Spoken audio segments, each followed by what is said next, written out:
आप देख रहे हैं डार्क फाइल्स। तो चलिए पढ़ते हैं आज की इस कहानी की ओर।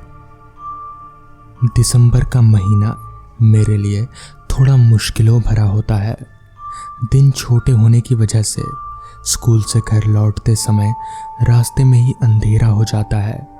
उस दिन संयोग कुछ ऐसा हुआ कि मुझे स्कूल से घर के बजाय ससुराल जाने का कार्यक्रम बन गया। नेशनल हाईवे पकड़ते ही मेरी मोटरसाइकिल ने रफ्तार पकड़ ली। तकरीबन 50 किलोमीटर का लंबा रास्ता तय कर मैं ससुराल के नज़दीकी कस्बे की सीमा में प्रवेश कर चुका था, जहां से मुझे अब मात्र 14 या 15 किलोमीटर की ही दूरी तय करनी थी। वातावरण में शाम का झुटपुट फैला हुआ था। ऊपर से धुंध भी गिर रही थी, जिससे सड़क पर सन्नाटा पसर चुका था। बीच रास्ते के दौरान 4-5 बार फ़ोन करके साले साहब ने मेरी लोकेशन की जानकारी ले ली थी। मैंने मोटरसाइकिल सड़क के किनारे मोड़ पर रोकी। दूर कस्बे में जलती हुई रोशनियां नज़र आ रही थी। मैंने एक नज़र मुख्य सड़क से कटकर जाते हुए एक लिंक रोड पर डाली। वो नहर का रास्ता था जो आगे चलकर कस्बे से मेरी ससुराल जाने वाली मेन रास्ते पर मिलता था। इस रास्ते का सबसे बड़ा फ़ायदा ये था कि एक तो कस्बे के ट्रैफिक के जाम से जान बच जाती थी, दूसरा 3-4 किलोमीटर की बचत हो जाती थी। दिन के समय मैं अक्सर इसी रास्ते का उपयोग करता था। पुरनिये कहते हैं कि रात के समय उसी रास्ते का उपयोग करना चाहिए जिसमें लोग हों, भले ही दूरी थोड़ी ज़्यादा हो। मैं अभी उधेड़बुन में पड़ा ही था कि अचानक आसमान में बादलों की गर्जन शुरू हो गई।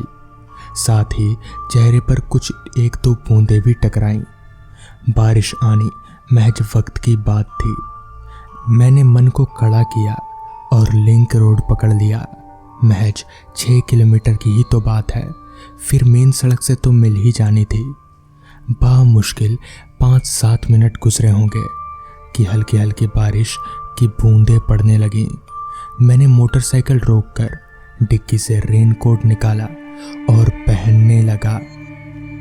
ए बाबू, बड़े भाग्य से मिल गए तुम इस वीराने में हमें। हम दोनों माँ बेटी को ज़रा आगे तक छोड़ दोगे, बड़ी मेहरबानी होगी। अचानक पीछे से एक आवाज़ आई। मैं चौंक गया। खेत की पगडंडी से अंधेरे में आते 2 साए नजर आए।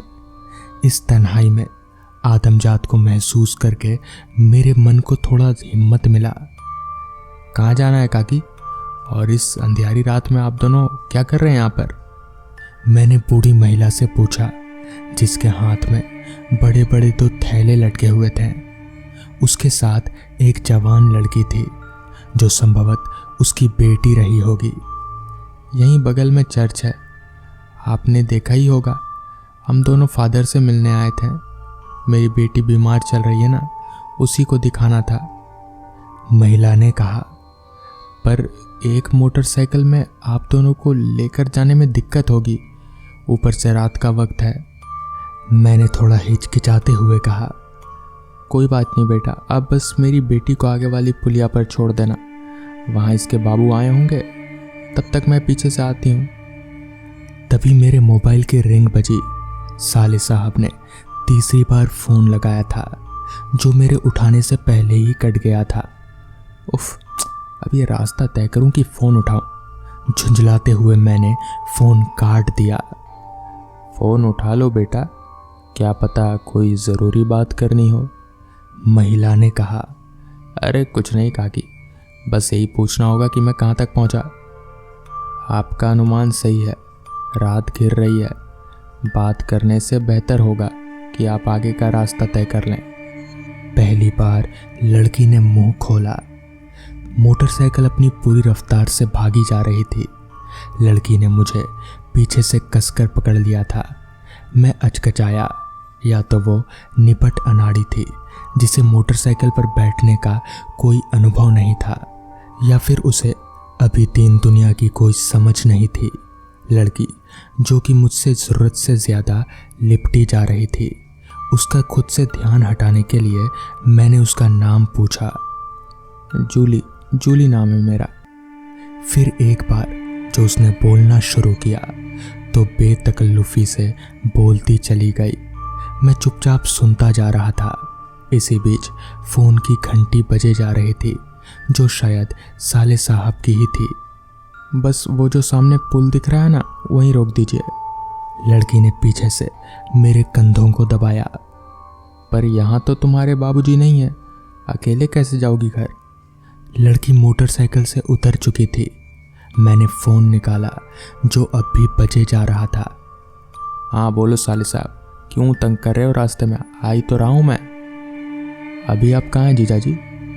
बस तुम्हारे यहाँ से 7-8 किलोमीटर दूर। मैंने हंसते हुए कहा। नहर वाला रास्ता तो नहीं पकड़े ना? साले साहब की आवाज़ में हल्का सा कंपन था। अरे यार, हर बार वही रास्ता ही तो पकड़ता हूँ, आज क्यों नहीं? शॉर्टकट है ना? मैंने लापरवाही से कहा। हे भगवान, जितनी जल्दी हो निकलिए वहाँ से। अरे क्या हुआ? अभी 10 दिन पहले ही उस रास्ते में जो चर्च पड़ता है ना, वहाँ एक जवान लड़के और उसकी माँ की हत्या हुई है। हर रात वो उसी रास्ते पर खड़े मिलते हैं अपने शिकार की तलाश में। मेरा शरीर जोरों से कांपा और मेरे हाथ से फ़ोन छूटते छूटते बचा। हाँ, देर तो वाकई में हो गई है साहब आपको।